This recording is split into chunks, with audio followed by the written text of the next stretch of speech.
Hello everyone and welcome to today's video. Today I am doing an updated look at the 2024 presidential primary for the Republican Party, and I just thought it'd be kind of nice to kind of do a little update and see what's changed in the last few months or so. So with that said, before I get into it, please remember to like and subscribe so you always get updated when I post a new video, especially as the 2022 midterms and 2024 presidential election get closer and closer. So, on the Republican Party side, everyone's still kind of waiting to hear what former President Donald Trump is going to do.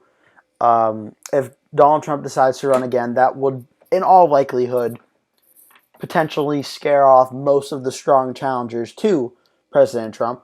However, some pretty highly named people have already expressed interest in running, those being New Hampshire Governor Chris Sununu, Mayor of Miami Francis Suarez, Texas Senator Ted Cruz, and former Governor Chris Christie.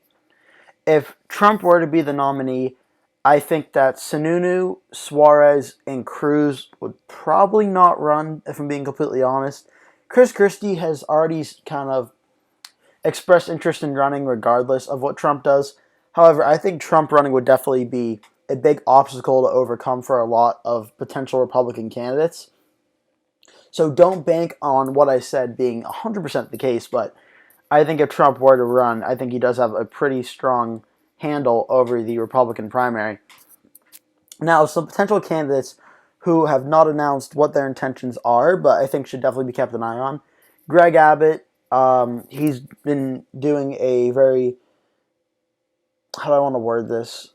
He's been doing a similar job in Texas to what Ron DeSantis has been doing, where he's been getting a lot of national attention for his situation and handling of COVID as the governor of Texas. Ron DeSantis in that same boat. A lot of people view him, including myself to a degree, as the top Republican in 2024. Tom Cotton has already gone around to Iowa and New Hampshire and done some early stops there, potentially looking at a 2024 run. Jeff Duncan, I believe he's been very against Trump as lieutenant governor of Georgia, so I'd expect him to potentially seek running. Nikki Haley is a potential candidate who I think may run if Trump decides not to. Otherwise, she would be a good VP, but I think she said that if Trump runs, she just want to run against her. Larry Hogan, the current governor of Maryland, has announced he will not be running for Senate in 2022, but I think he is someone who may run for president in 2024. I think if Trump does run, he may be one of the Republicans who may run against Trump anyway, as kind of the anti-Trump Republican. Maybe some party members will coalesce around him. Adam Kinzinger kind of fits in that same mold as Hogan, but I don't think he'd be able to do as well. Rob O'Brien, I really don't know too much about, and I think he'd be more in the lower tier of candidates. Rand Paul may run again. I don't know if Trump runs, if he would be able to put up much of a fight, but he may run again. Mike Pence. I think Mike Pence would be a very formidable Republican candidate, but through everything that happened with last year and former President Trump's increased attacks against Mike Pence, I don't know if Mike Pence would ever be able to win the primary or be elected president after everything that's happened.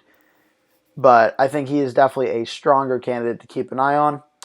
Marco Rubio, again, someone who I think would be a good vice presidential candidate, but for 2024, with Trump potentially running, I don't think Rubio would be able to run.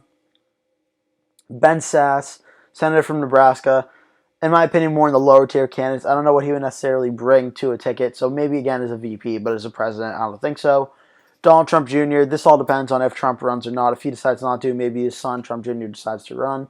And Glenn Youngkin, governor of Virginia. I think he laid a very good blueprint for how Republicans can win in swing states that lean Democratic like Virginia and potentially places like Colorado or New Mexico. Glenn Youngkin, I think, would, in a general election, be a very good candidate.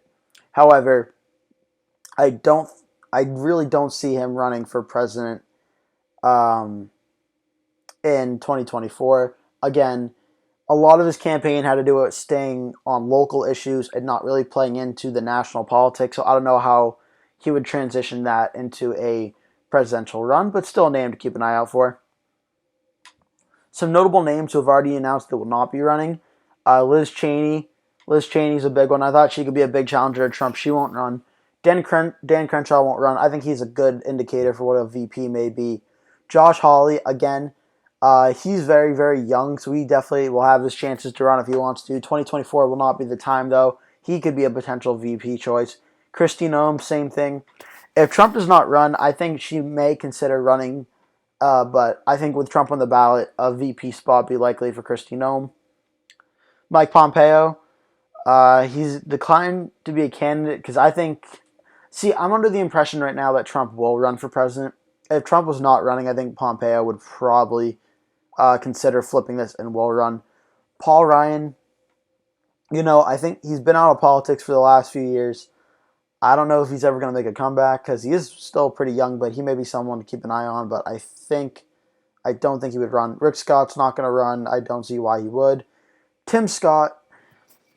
Tim Scott to me seems like a very good VP for 2024, or potentially the Republican nominee in 2028, where it for sure won't be Trump on the ballot. I think Tim Scott would be good for that. Ivanka won't run, and then Scott Walker, who ran in 2016, didn't fare all that well. After losing his governor election in 2018, I don't think Scott Walker would run for president this time. So that's kind of the updated look in the Republican primary. I think there's still a lot of unknowns that are left to know. And there's been some preliminary interest, but no candidates have actually declared yet. It all depends on what Trump does, to be completely honest with you. Not that if Trump was the only candidate in the primary and one person ran against him, not that Trump would not be beatable, but I think Trump does have a very strong support in the primary right now that he would be very hard to beat. So it's kind of a wait-and-see approach for a lot of senators and governors and various representatives and so for the 2024 primary, but that is where we stand right now. Thank you so much for watching. Please remember to like the video and subscribe, and I'll see you in the next one.